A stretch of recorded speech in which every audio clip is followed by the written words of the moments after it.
Callie writing persona. You know, the one that's probably more T than human being and the one that writes poetry. Well, kind of writes poetry. Essentially, Charlie and I are not the same person. I love poetry, and she hates it. But, for this section, you're going to need your writer's persona, because you're going to need to write poetry if we're doing a poetry section, which we just happened to start one on Tuesday.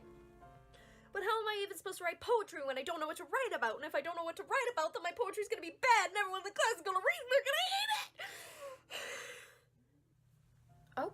Okay, I get it.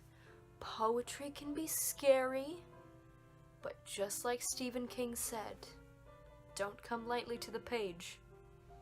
And if you're gonna, put yourself to use and wash my truck, because it could use a little wax on, wax off.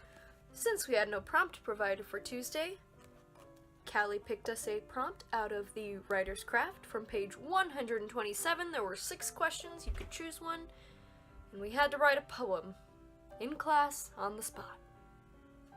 Riley wrote a poem that was all over the place. Where do I start? Over here? Near? Far? Do I have a point? I don't know. Next, we had David, who read a haiku titled Distraction, and it went something like this. Turn on the TV. Go pick up the controller. Accomplish nothing. Next, we had Eric read a poem about being locked, but now he's got it locked in.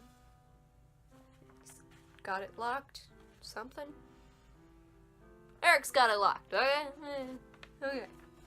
Finally, we had Brian set the scene for a beautiful love poem.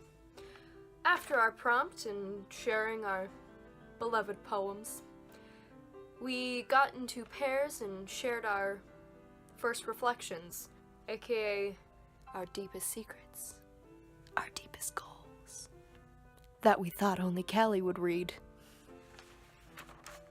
But someone else did.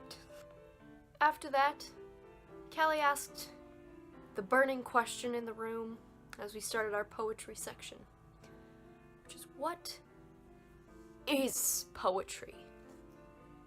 Eric gave a very confident, words! You're not wrong.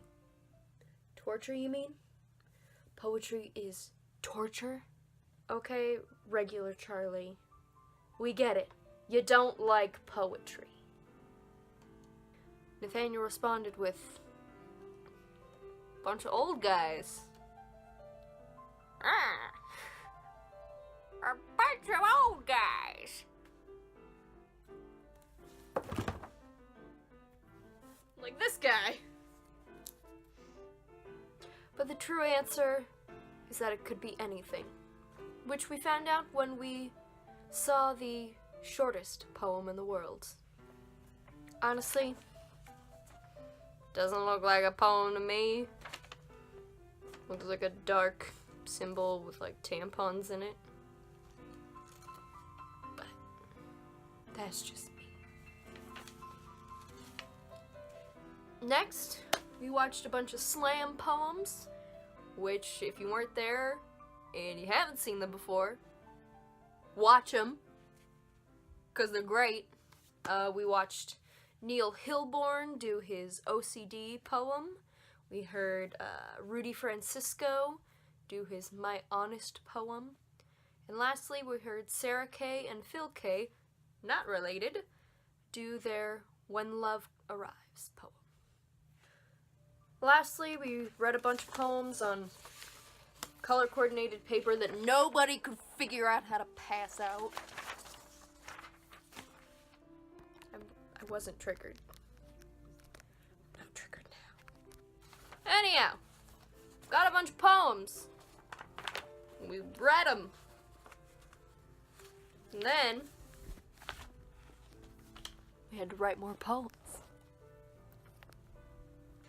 We were supposed to take a line out of one of these gazillion poems and use it as an inspiration piece for another poem. Like, I chose my piece was Wild Geese.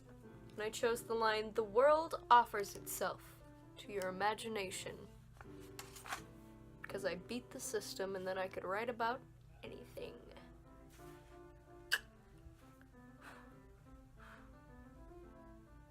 And last but not least was our homework, which was to read The Art of Imitation. Alright guys, thanks for staying, thanks for playing, see you next time. Keep it classy.